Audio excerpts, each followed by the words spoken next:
इस साल मुल्क की 5 रियासतों में असेंबली इंतखाबात होने वाले हैं, जिसके लिए तमाम सियासी जमातों ने अपने अपने तौर पर तैयारियों का आगाज़ कर दिया।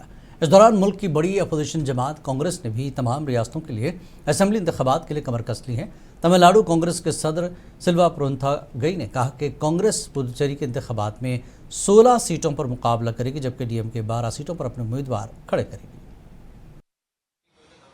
முடிஞ்சிடும் ஆல்மோஸ்ட் எண்ணிக்கை முடிவாகப்பட்டது 16, 14, 14ல் 2 வந்து தோழமை கட்சிகள் கொடுக்கறதா முடிவு பண்ணியிருக்காங்க. தொகுதிகளை எடுக்கிறதுல சில தொகுதிகளை விட்டு கொடுக்க சொல்றாங்க, தொகுதிகள் அவங்க வேணும்ன்றாங்க. இது இன்னும் முடிஞ்சு 3 மணிக்குள்ள நாமினேஷன் ஃபைல் பண்ணுவாங்க. நெக்ஸ்ட் முடிஞ்சிடும்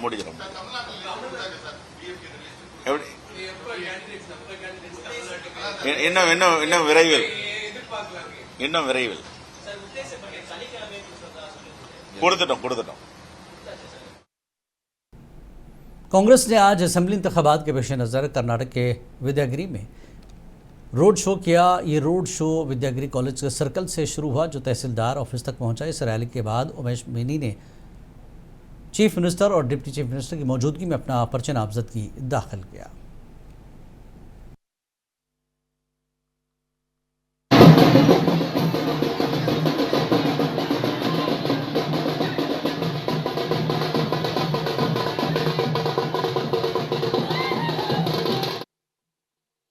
कांग्रेस लीडर सचिन पायलट ने दावा किया कि केरला के आने वाले असेंबली इंतखाबात में बीजेपी की वाहिद कोशिश ये है कि बाएं बाजू के जमहूरी महाज को इसके कांग्रेस मुक्त भारत एजेंडे के एक हिस्से के तौर पर मुसलसल तीसरी बार इख्तिदार में वापस आने में मदद दी जाए। सचिन पायलट ने इस बात पर जोर दिया कि पार्टी का रियासत में कोई हकीकी हिस्सा नहीं है। उन्होंने केरला के वज़ीर आला पिनराई विजयन के इस इल्ज़ाम को भी मुस्तरद कर दिया कि कांग्रेस और बीजेपी का नापाक इत्तेहाद है।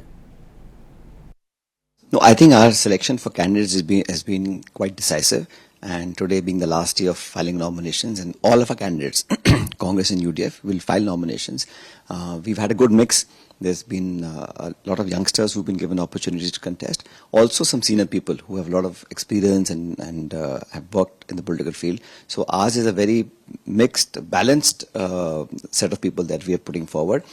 I think this is a winning combination. And I think our candidates in UDF are seen much better in terms of their backgrounds and their hard work compared to the LDF candidates. Rahulji was here last week in Kerala, and he announced those guarantees. That will be the fulcrum of what we have proposed for the people of Kerala. But I think the manifesto itself is taking into account all the needs, expectations and aspirations of entire sections of our society in the state. So whether it's the farmers, the fishermen folks, the IT sector, young people, entrepreneurs, even those who live outside the state, all of their views are going to be taken into account and come up with a very futuristic and a positive manifesto which we will deliver in the next 5 years. But those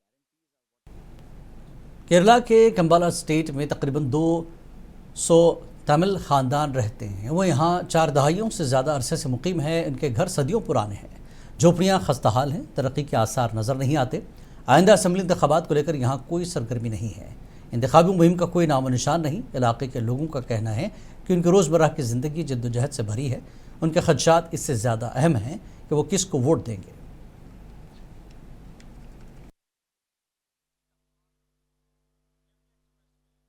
കാലാകാലം നമ്മുടെ എസ്റ്റേറ്റിലൊരു hospital ഉണ്ടായിരുന്നു. അതിപ്പോ നിലവിൽ പൂട്ടിപ്പോയി. ഒരു ഡോക്ടറും ഇല്ല, ഒന്നുമില്ല. നമ്മളിപ്പോ മക്കൾക്കാണെങ്കിലും ഒരു വയസ്സ് ആൾക്കാർക്കായാലും ശരി, ഒരു എമർജൻസി ആണെങ്കിലും ഇവിടുന്ന് മെഡിക്കൽ കോളേജ് പോകേണ്ട ഒരു ഗതികേടുണ്ട്. അപ്പൊ നിലവിൽ ഇനി വരുന്ന പ്രതിനിധികൾ നമുക്കൊരു ഹോസ്പിറ്റലിൽ ഇവിടെ ഒരു ഡോക്ടർ വരുന്ന രീതിയിൽ ഒരു സംവിധാനം ചെയ്തു തരുവാണെങ്കിൽ അത്ര ഉപകാരമായിരിക്കും. പിന്നെ വേറെ എന്ന് പറയുമ്പോ പിന്നെ പിള്ളേർക്ക് പോകാനുള്ള സ്കൂൾ സൗകര്യം ഭയങ്കര ബുദ്ധിമുട്ടാണ്. വണ്ടിയുടെ കാര്യം, പിന്നെ മഴ പെയ്തു കഴിഞ്ഞാൽ ഈ ഷീറ്റിൽ ഭയങ്കര ചോർച്ചയുണ്ട്. പിന്നെ ഇപ്പൊ വേനലത്ത് കിടന്ന് ഉറങ്ങാൻ പറ്റാത്ത അവസ്ഥയാണ്. ഇപ്പൊ സ്കൂൾ പിള്ളേർക്കൊക്കെ പോകാനൊക്കെ വണ്ടി ഇങ്ങനത്തെ കാര്യങ്ങളൊക്കെ കുറച്ച് ബുദ്ധിമുട്ടൊക്കെയാണ്. എക്സാം സമയത്തായാലും ഇതിനൊക്കെ കുറച്ച്। बहुजन युवा सेना के रियासती सदर पुनीत कुमार ने इस बात पर तशवीश का इजहार किया कि आरओ के इंतज़ाम में नावसाइद हालात में वाटर प्लांट्स जो शहर के लोगों की सेहत से जुड़े हुए हैं, ताहम हुक्काम की जानिब से निगरानी न होने की वजह से लोगों को बीमारियां लाहक होने का ख़तरा है। उन्होंने एक बयान जारी किया कि नमिया ज़िला कलेक्टर से इस सिलसिले में शिकायत की। इस मौके पर बात करते हुए पुनीत कुमार ने अफसोस का इजहार किया कि मदनापल्ली कस्बे में बहुत से वाटर प्लांट्स कवायद के ख़िलाफ़ काम कर रहे हैं।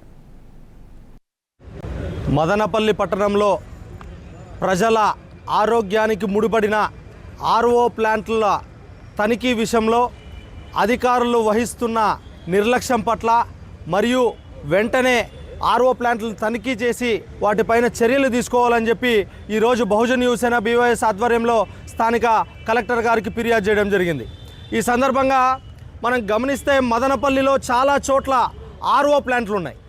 ఆర్ఓ ప్లాంట్లు అంటే ప్రజలు వారికి పరిశుభ్రమైన నీరు దొరుకుతుందని చెప్పి, క్యాన్ వాటర్ దొరుకుతాయని చెప్పి ఆర్ఓ ప్లాంట్స్లో పోయి 2 రూపాయలు, 5 రూపాయలు, 10 రూపాయలు ఇచ్చి క్యాన్ వాటర్ పట్టుకొని ఇంటికి పోయి వాటిని వాడుతూ తాగడం అలాంటివి చేస్తున్నారు. మనం గమనిస్తే ప్రజలు అంత పెద్ద ఎత్తున ఉపయోగిస్తున్న ఆర్ఓ ప్లాంట్లలో, ప్రజలు ఆరోగ్యం ముడిపడిన ఆర్ఓ ప్లాంట్లలో ఎంతమంది నిర్వాహకులు రోజు వాటిని క్లీన్ చేస్తున్నారు? आंध्र प्रदेश के वज़ीर आला चंद्रबाबू नायडू ने हैदराबाद के इंडियन स्कूल ऑफ बिजनेस में मुनक़्क़दा साउथ एशिया लर्निंग समिट 2026 में बतौर मेहमान ख़ुसूसी शिरकत की। इस दौरान चंद्रबाबू नायडू ने द फ्यूचर ऑफ एवरीथिंग के मौजू पर ख़िताब करते हुए कहा कि 3 दहाई कबल शुरू किए गए इस्लाहाती इक़दामात अब नतायज दे रहे हैं। वज़ीर आला ने कहा कि उनकी हुकूमत ने पहले ही IT और टेक्नोलॉजी के शोबे में सरमायाकारी को फ़रोग़ दिया है।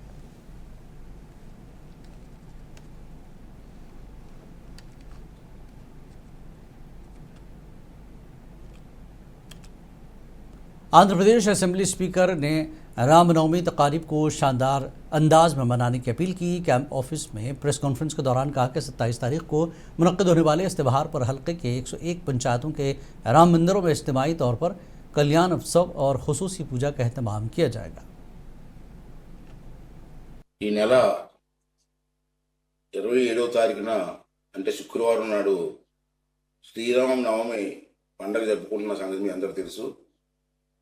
మరి మీ అందరినీ కోరేది ఏంటంటే, మన నియోజకవర్గంలో 101 పంచాయతీలు ఉన్నాయి.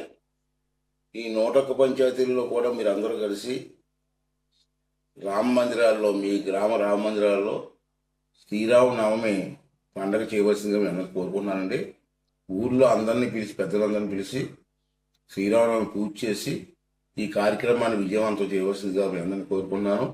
చేయడమే కాదు, మీరు పూజ చేస్తే ఫోటోలు తీసి ఆ ఫోటోలన్నీ కూడా నాకు పంపించవలసిందిగా కూడా కోరుకుంటున్నాను తప్పనిసరి। आंध्र प्रदेश के जिला अनकापल्ली के नरसीपट्टनम में तेलुगुदेशम के रियासती जनरल सेक्रेटरी जनता कायाला विजय ने इल्ज़ाम लगाया कि YSRCP के लीडर्स जानबूझकर नरसीपट्टनम म्यूनसिपलिटी को ग्रेड 1 में अपग्रेड करने से रोक रहे हैं। उन्होंने कहा कि YSRCP के सियासी इख्तलाफात की वजह से तरक्याती मनसूबों में रुकावट पैदा की जा रही है। వచ్చారు వైఎస్ఆర్సీపీ కౌన్సిలర్లు ఉన్నారు కాబట్టి మీ చేతుల మీదుగా నిజాయితీగా నిక్కచ్చిగా ఏమాత్రం కక్ష విషం కక్కకుండా సంతకం పెడతారని ఏకైక మంచి ఉద్దేశంతో ఈ ఎజెండాని కమిషనర్ గారు ముందు పెడితే ఈ ఎజెండాలో 4వ అంశం మీద నేను ఆమోదించట్లేదు, నేను ముందుగానే లెటర్ ఇచ్చానని చెప్పి సుబ్బలక్ష్మి గారికి ఎవరో గైడెన్స్ ఇచ్చి పెట్టించారు.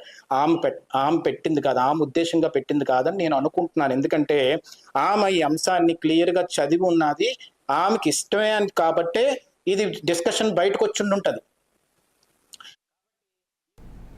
मशरक़ वस्ता में चल रही जंग के खिलाफ नंदियाल में CPI की जानिब से कैंडल मार्च निकाला गया। इस दौरान CPI के लीडरों ने जंग नहीं अमन को गले लगाओ के नारे के साथ कैंडल मार्च किया। CPI लीडरों ने कहा कि अमेरिका छोटे ममालिक के दरमियान जंग करते हुए अपने हथियार फरोख्त करने की कोशिश कर रहा है और आलमी बालादस्ती के लिए दीगर ममालिक पर दबाव डाल रहा है।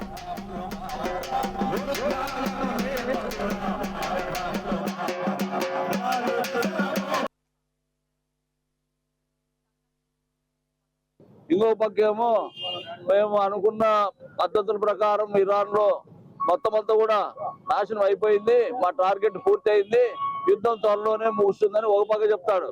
అంటే నరేంద్ర మోడీ యుద్ధం ఎందుకు మొదలు పెట్టినాడు, లేకపోతే ఈ యుద్ధాన్ని ఎందుకు ఆపాలనేది ఆలోచన చేస్తే ఇది కేవలం వాళ్ళు అక్కడ ఉంటున్న చమురు సంపదని దాని మీద ఆధిపత్యాన్ని సంపాదించుకోవడం తప్ప వేరేది ఏం లేదు। అంతేకాక YCP वुमेन्स विंग की सदर वी कल्याणी ने चंद्रबाबू नायडू हुकूमत पर सख्त तनकीद की। विशाखापट्टनम में मीडिया से खिताब के दौरान उन्होंने कहा कि TTD चेयरमैन BR नायडू ने TTD के भक्तों के जज्बात को ठेस पहुंचाई और मंदिर की साख को मुतासर किया। उन्होंने कहा कि BR नायडू के खिलाफ मुबैना गैर अखलाकी रवैये और वीडियो सामने आने के बावजूद उन्हें ओहदे से नहीं हटाया गया। ఎంత దారుణమైన పరిస్థితులు గతంలో ఎన్నడైనా మనం చూసామా అని అడుగుతూ ఉన్నాను. అసలు తిరుమల చరిత్రలోనే ఎన్నడూ లేనట్టుగా వందలాది మంది గోవులు చనిపోవడం జరిగింది. అలాగే క్యూ లైన్లో ఉన్న భక్తులు కొట్టుకుంటూ ఉన్నారంటే ఎంత దారుణంగా వీళ్ళ పాలనా వైఫల్యం ఉందో మనం అర్థం చేసుకోవచ్చు. ఇతని చైర్మన్ అయ్యాక హీరోయిన్లు మాత్రం 15 నిమిషాల్లోనే ఆ దేవదేవుడి దర్శనం జరుగుతుందట. సామాన్య భక్తులు మాత్రం క్యూ లైన్లో కొట్టుకుంటూ ఉన్నారు. वाईएसआरसीपी के लीडर के राजू ने एमपी भरत पर हजारों करोड़ रुपए की ज़मीनों पर कब्जा का इल्ज़ाम लगाया।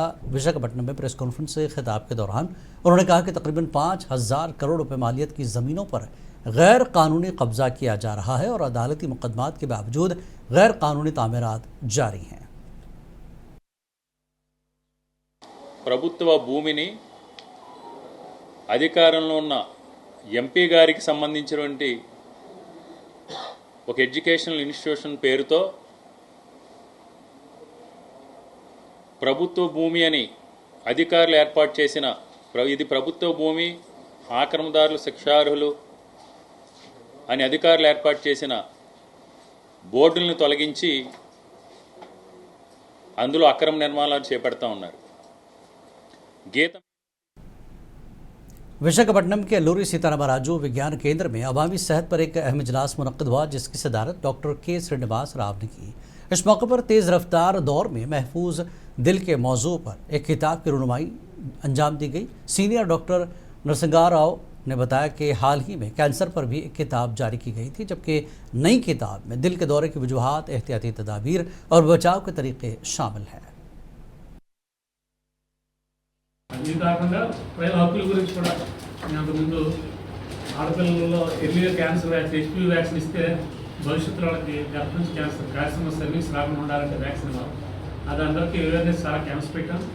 కొంతమంది క్యాన్సర్ స్పెషలిస్టుల తోటి క్యాంపులు పెట్టి వ్యాక్సిన్లు వ్యాక్సిన్లు కనెక్ట్ చేసి ప్రభుత్వం దృష్టికి అనేక సార్లు తీసుకెళ్ళాం. ఇవాళ government of India around 14 years గర్ల్స్కి ఒక హెచ్పివి వ్యాక్సిన్ సింగిల్ డోసు ఇవ్వడానికి నిర్ణయించింది. అది అనేక ప్రాంతాల్లో ప్రజా పోరాటం ద్వారానే ప్రభుత్వం దృష్టికి తీసుకెళ్ళి ఒప్పించుకోవాలి.